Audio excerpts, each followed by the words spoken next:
how to make a group video call on Facebook Messenger. Whether you're catching up with friends or having a virtual team meeting, making a group video call is as simple as a breeze. So let's get started.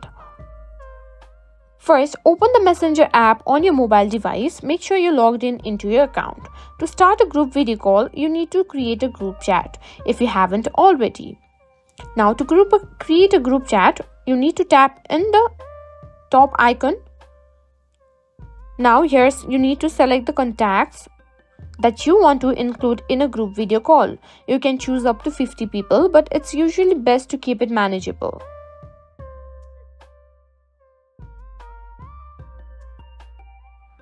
Now, here you can simply click on Create Group.